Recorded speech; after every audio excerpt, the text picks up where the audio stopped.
as we become a better person, a better human being, we can become a better leader. Today we're talking about the leader within us. Welcome to the Remarkable Leadership Podcast. Are you ready? Let's get started.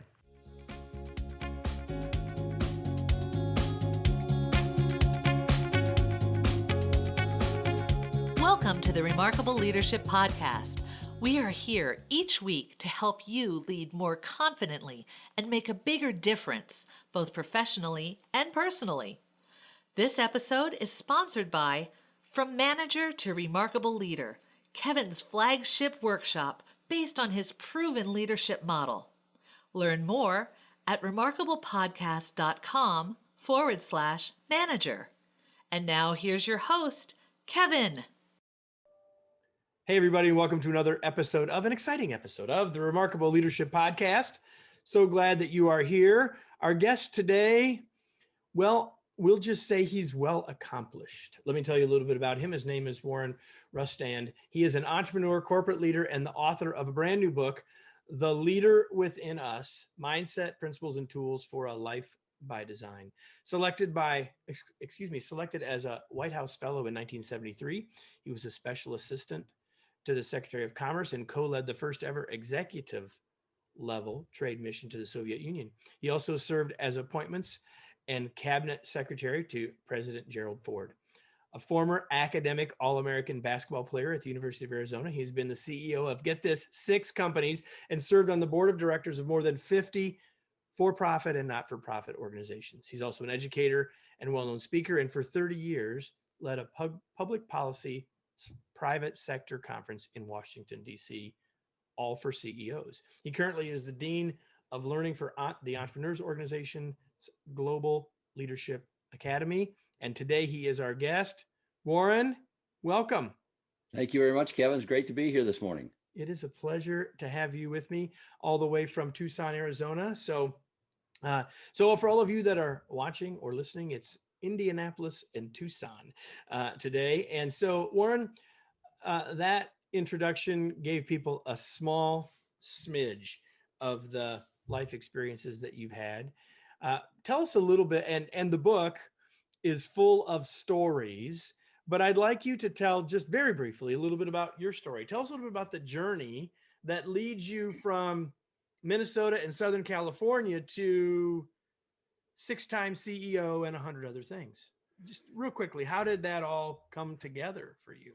Well, I was born on an isolated farm in Minnesota, about 3.5 miles from a little village called Wendell, Minnesota, 150 people. Nearest city was Fergus Falls, up near the Canadian border. So I could still be on that farm today and be happy driving my John Deere tractors. That'd be just fine with me. Well, we have already had that conversation, and that's right. We may not be done with the farm conversation before we're done, but go ahead. So about when I was 12 years old, my dad decided he had passed through California during the war. He had become a successful farmer, decided to move out to Southern California. And I was introduced to basketball when I got to be 18 years old. We had a great high school basketball team in Southern California. But when I got to be 18 years old, a bunch of colleges and universities came courting me and asking me to play. I chose the University of Arizona. Glad I did. It was a great experience. Met my beautiful wife there. And just a quick story about my wife. I met her the third day I was on campus. Thought she was the most beautiful, terrific, wonderful woman I'd ever met. And of course, I asked her out, and I was this ruggedly handsome, chiseled out of granite kind of basketball Absolutely. player, So you're on the basketball no. team, for heaven's sake. Well, that's right. But she said no. I couldn't believe it. I was stunned. So I asked her out the next week. She said no. She said no 53 consecutive weeks. Finally, on the 54th week, I knew that her guy she was dating was out of town to attend his parents' wedding reception and honor their anniversary. And so I asked her out, and she said no for the 54th time. And I got stupid, like a lot of guys do, right? I started singing and dancing and telling jokes and trying to make her laugh. Finally, she smiled, said, "Okay, I'll have dinner with you." By 10:30 that night, we had decided that it wasn't necessary for us to see anyone else again. We were married 2 years later. We have 7 children, 19 grandchildren, and we all live together on a small farm in the middle of the city of Tucson, Arizona. So it's a lot of fun. 3 generations together. It's great. Yeah, that you tell that story in the book, one of the many stories in the book. And I almost feel like we could end the podcast now, everybody, because if you just took that lesson of persistence, Was it persistence, Warren, or obstinance? I'm not sure which it was. Well, it may have been stupidity. I'm not sure. Well, in retrospect, it wasn't stupidity. That's right. But the thing I love it is not just I asked once, I asked twice, I asked three times, consecutive weeks. So at what point did she try to dodge you and not even want to see you? I mean, you had to you couldn't even send her an email or a text. Like, you had to actually see her to ask her out. Did she try to dodge you? Well, we became good friends in the process and had a really nice, cordial relationship. She just didn't think she was ever going to go out with me. And finally, she made that really challenging decision, which altered both of our lives in a very positive way. And we've been married 56 years, and it's the best decision I've ever made. That is fantastic. So you did mention growing up on a farm until I think the 5th grade, if I remember right from the book. And I too grew up on a farm. So, and you've mentioned prominently that you live on a small farm now in the middle of Tucson. So I'm just curious about the connection for you of farm lessons, farm life, farm lessons, and what all you've achieved in your career. Well, my dad, the very first principle in the book is clarity of vision, the ability for us to see where we want to go. When I was growing up, my father would always stand at the edge of a field before he started the tractor or anything else. And I recall him saying, what do I want this to look like when I'm done? What's the purpose of what I'm doing today? And what do I want as my outcome? And that was the first time that what came into focus was clarity of vision, what I'm going to do. I see with vision. And that was important for me. And he was a great farmer. He always knew the purpose behind what he was doing. He always had a view of where he was going and what the outcome was going to be. That was a powerful lesson for me. And I didn't appreciate that or realize that until I was into my teens. And when I was 19, I was taking a philosophy course at the University of Arizona. And something prompted me in that course to sit down over the next 2 weeks and write out the 100 things that I was going to do in my lifetime. And every week for the next 9 years, I would read that list of 100. And you know what happens when you read your goals regularly? You tend to achieve them. You tend to go out and do it. So I've done 98 of those 100 things that I wanted to do in my lifetime. And I'm pleased that I wrote the list. It's great. And I've got it in my desk drawer right next to me right now. And that's the original list. The original list. And it's encased in plastic because the paper sold would probably disintegrate if I took it out. But it's just something that served as a guide for me my whole life. And I learned that from my dad. So if you don't mind sharing, what's one on the list that at the time you wrote it seemed like an unimaginable stretch that you have achieved? I'm not going to ask you about the two you haven't. I'm going to ask about one of the successes. Well, one of those was that I wanted to get married and have a large family. And so we've done that, right? I wanted to live on a farm. We live on a farm. 45 years ago, we bought a farm in the middle of the city of Tucson. And our family our children grown up with horses and goats and pigs and chicken and alfalfa and all that stuff, right? And so those kinds of things, right? One of the ones I wanted that I did not accomplish was I wanted to be president of the United States. And that was a lofty goal at the time and seemed unimaginable. But I think if I'd have run 4 years ago, I'd had a shot at it, right? I mean, we proved we're going to elect about anybody. So it's all right. Well, but here's the thing. You got as close as, I mean, without being in office, right? Without running for office, you were right there and seeing it happen. So maybe you didn't become president, but you certainly have a picture that most of us don't have about what that really means, what that really looks like from that perspective. Well, yeah, I think so. And going to work every day in the White House, it's an adrenaline charge. I mean, driving down the George Washington Parkway toward the White House, parking at the White House, walking into the White House, knowing that the issues that come to you that day are going to be big issues, because all issues that come to the White House are big issues, right? And working with really good people. If you think about the people that were there at the time, Don Rumsfeld, Dick Cheney, Colin Powell, Henry Kissinger, Brent Scowcroft, Bob Gates, Jim Baker, that was the senior team that I worked with every day. I learned so much from them. They were bright guys and served the president well. And the president had a very successful presidency. So it was a wonderful transformational period of my life. I'll bet. So back to the book, because you didn't really come here for us to talk about John Deere's, although I'm pretty confident already that you and I could. It's just that no one would keep listening, Warren. So the book, you really talk about two sorts of things. I mean, and I know that you believe they're connected, and I agree with you 100%. But you talk about first about three principles of leadership, and then some principles, personal principles. So, but let's talk about the three principles. You mentioned one. One is clarity of vision. What are the other two principles of leadership from your perspective? Yeah, thank you, Kevin. The three great principles I believe that I've witnessed in leadership among great military leaders, politicians, heads of state, athletes, and others is clarity of vision. We just talked about that, and having a sense of where you're going, very important.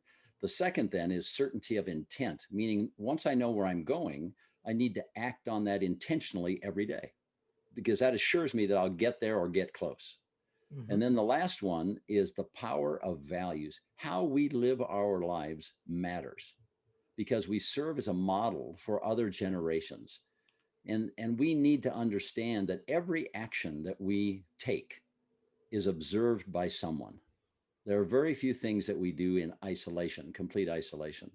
And so every action has consequences. I believe there are no small decisions because every decision has a consequence. And so we need to be thoughtful about that. So if we can have a good idea of where we're going, clarity of vision, if we can act on that every day, certainty of intent, and if we can take along the guardrails of that road, that path we're on called our values, the power of values, and let them be our guide. And yeah, we're going to swerve a little left once in a while, and we're going to go a little right. As long as we don't get off the road on the path to our vision, we have an excellent chance to achieve it. We have a high probability we're going to get there, no matter how arduous it may seem, no matter how difficult it is at any moment in time. Because all of us are faced with failures. All of us are faced with stuff that we didn't do quite as well as we wanted to. And all of us are we make personal mistakes. We make dumb mistakes. And I can hold up both hands that I'm one of those guys that made a lot of dumb mistakes along the way. But if we stay on that road with those values guiding us, with intent about where we're going and a clear vision of where we want to be, we're going to be okay in life. So everyone knows those three words: vision, values, intent. And I think that of the three, the one that gets talked about the least is intent. And it's incredibly important, as you've already described. But can you say more to folks about how do we get that clarity of intent? Say a little bit more about that one. Well, we all know the old quote, right? The road to hell is paved with good intentions. Lots of people have good intentions. I meant to say thank you. I meant to take that trip. I wanted to serve that person, but it somehow doesn't get done. And there are two important days in our life: this day and someday. And too many people get caught up in someday. And when they get to someday, they look back over their shoulder and they say, I wish I shoulda, coulda, woulda. I wish I'd lived a better life. I wish I'd gotten more out of it. The thing to focus on is this day and our intent for this day. Let's act intentionally on things in our lives rather than get swept along by the unintentional, right? Let's not go with the crowd. Let's not run with the herd. Let's not just do stuff to do stuff. Let's think about our day, and then let's act on that day in a very precise way. We'll find we get more done. We'll be much happier with our lives. We'll be more fulfilled as human beings. And oh, by the way, we'll end up serving other people in a really significant way. Yeah, that means don't just surf based on what shows up in your email, everybody. Let's just be really specific and clear That's about right. that. That's right. So another thing that I love about the book and what I've got to know about you from the book, and even what I've gotten to know about you in the last 15 minutes or so, is that you clearly see, maybe this is how I would say it, but you clearly see the connection between being a better leader and being a better human being. And so you move from talking about three principles of leadership, talking about five principles of personal greatness. And I'd like you to outline those. And then I think I'll ask you about a couple of those as well. Thank you very much. I think there are the three foundational elements that I talked about earlier, but there are five principles of personal greatness. If you want to be great, exercise these five every day and you'll be just fine. The first is commit to a higher level of discipline in your life than you've ever done before. Just do everything a little bit better, more precisely. From the way you get up in the morning to what you eat, to how you work out, to your time management system, do everything a little better. The next is live with purpose every day. The first thing you want to do every morning when you realize you're awake, swing your legs out over the edge of the bed, sit on the edge of your bed and say, why am I alive today? Why has my life been spared for today? What is my purpose this day? And if we can live to purpose, we know that people who are purpose driven have more productive lives than those that aren't. So let's be purpose driven. The next is act with intent. And that's the intentionality. Your time schedule, your daily management of time should be filled with intentional acts that you're doing precisely because you want to do them and you know why you're doing them and what they lead to. And the next is make conscious choices. Don't become unconscious about life. Don't just default to your cell phone, to YouTube, to Facebook, to Instagram, right? Turn it on a couple, 3 times a day, check your messages, but other than that, leave it off and get some stuff done, right? So that's really important. And the last Amen. I'm right with you. And the last is engage in a cause greater than yourself. And as CEOs, as leaders, and I coach CEOs, I'm currently coaching 40 CEOs. What I ask them, every day is, are you a company with a purpose, or are you a purpose with a company? And there's a big difference between those two. Let's live out our purpose. Let's build companies around our purpose. Let's execute. My purpose in life, and I've had it for the last 40 years, is to improve the human condition wherever I find it. So I can't drive by the homeless person. I can't drive by the car accident. I can't not recognize what we call invisible people in our society. We need to respect them, understand them, and just know they're going through a hard time. And let's recognize, let's look them in the eye, let's shake their hand, let's give them something, let's help them, let's give them a hand up. And if we do those kinds of things, I think we're better for our lives. 100%. I would like for you to talk a little bit more about conscious choice. I know it's connected to intention, and we've already talked a little bit more about that. But I think that much like the conversation we had about intention, too many people aren't realizing and exercising the power of choice that they have. Say a little bit more about that, and maybe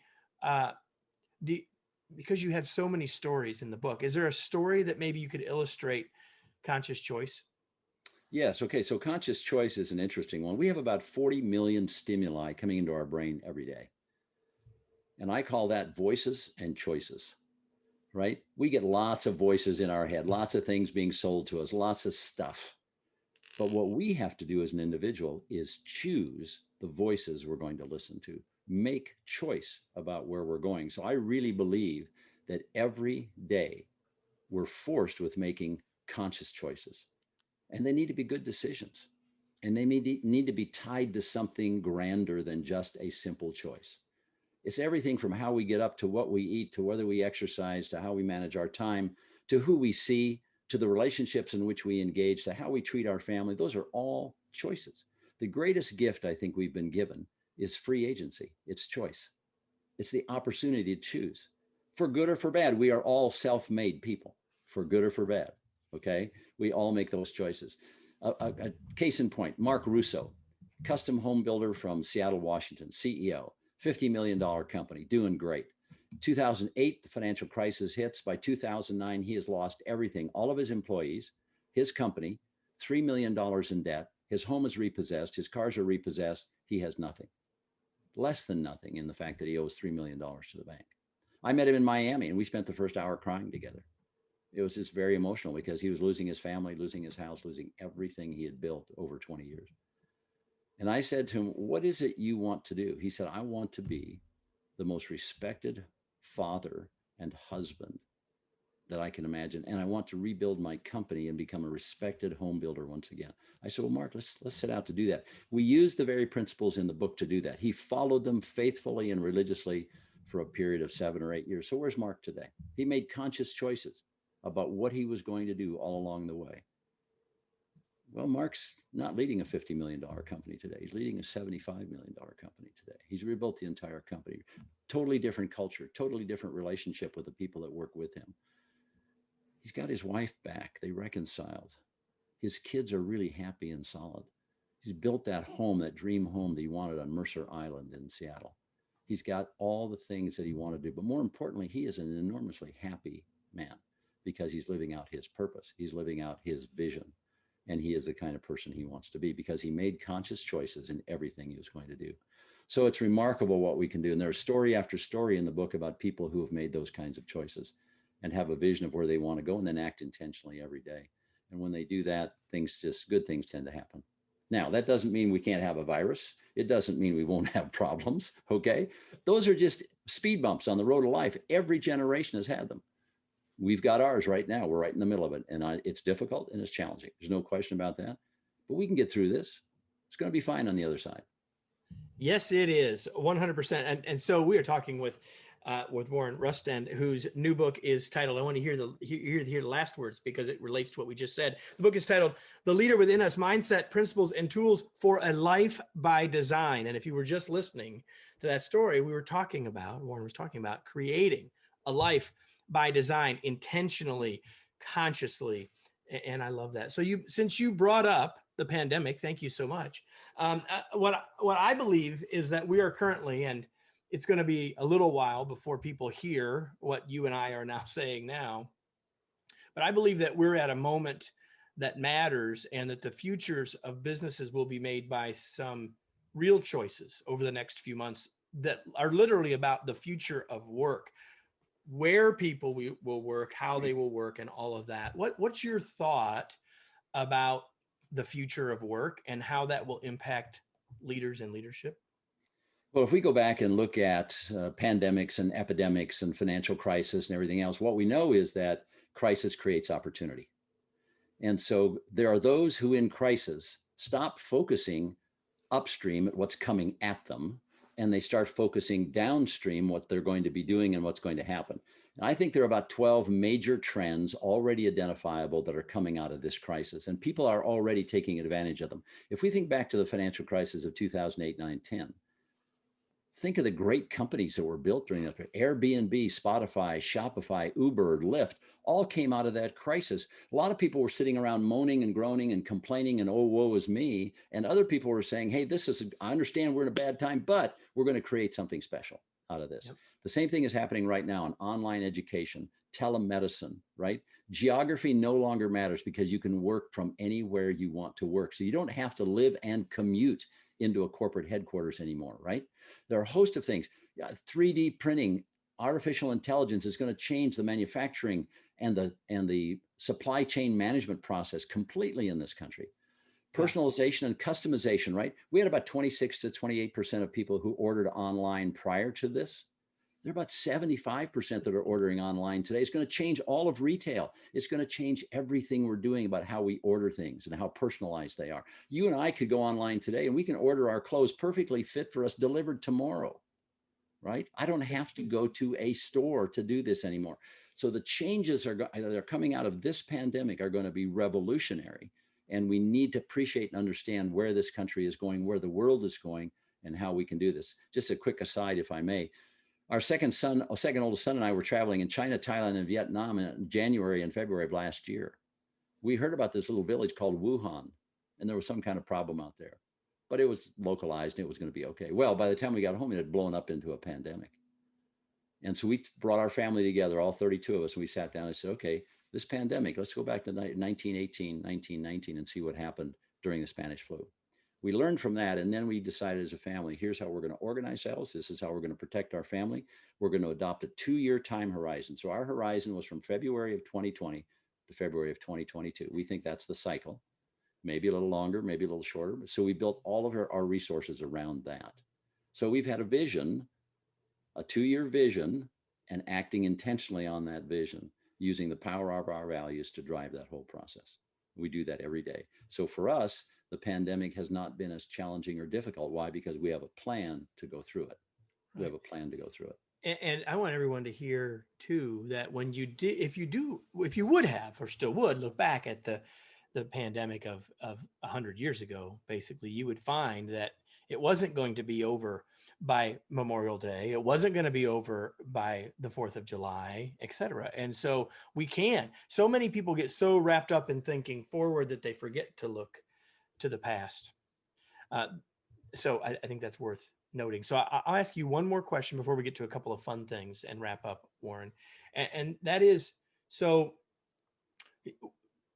as I'm listening to you, and I haven't had the good fortune of seeing you as we're having this conversation, I'm looking at a leader who's led a well-led life. And so my question to you would be this: what advice do you have for leaders today? Maybe a couple of generations younger than you. What advice do you have for them today? Well, first of all, I think the greatest generations are the generations behind me, not mine. I think we've done okay, but I think we're handing over a world that's not as good as the world we inherited from our parents. I think we've not done a great job in many ways. We've done some good things. So every generation has a potential for greatness if they'll follow several fundamental principles. And I look at the 5 qualities that I've identified for great leaders. First is humility. Be humble. We don't know it all. Be humble. Keep learning, right? Serve others. The second is listen. Listen to others. Listen to their stories. Listen carefully. Ask good questions. I've found the greatest leaders ask the greatest questions and they get the best information. Third is be a great communicator. Work hard on communication skills so that you can present ideas, you can talk with an informed approach, you can do things in a way that allow you to have success. The next is have high EQ, emotional intelligence. Really understand socialization, social interaction, social relationships, serve others in that capacity. And finally is IQ. And it's the notion of cognitively, we need to continuously learn. We need to continuously expand our mind. If we do those 5 things and practice those 5 qualities and attributes, then our generation has an opportunity to be successful. That generation, we look at millennials, we look at Gen Z, we look at those succeeding generations, they have a chance to change the world. They have a chance to change so many things in such a constructive, positive way. Don't get frustrated. Don't think change is going to happen in a day. It happens over time. Be persistent, stay after it, just like I did with my wife. Okay. Be persistent and stay after it. You've got to do that. And when you do that, your generation will be known as the greatest generation. Right. We took it from we started with your wife and ended with your, we didn't, we're not quite ended, but we're close. So, so what do you do, Warren, for fun?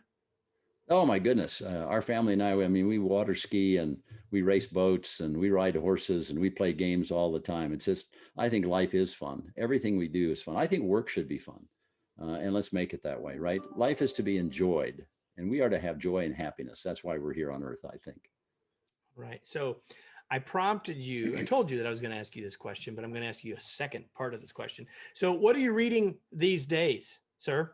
There's a great book that I'd recommend to everyone called Leading Well from Within by Dr. Daniel Friedman, who is a friend. He's a neuroscientist. And it's about his story and journey of being a great, brilliant young scientist, spiraling into depression and then coming out of that and how he came out of it. And Daniel, if he's listening to this and will be listening to this, Daniel has just been given a very difficult diagnosis. He has inoperable terminal brain cancer, 40 years old, 42 years old, 2 beautiful boys and a lovely wife. And he's got between 1 and 15 months to live. But Leading Well from Within is a wonderful, wonderful book for all of us who want to be leaders.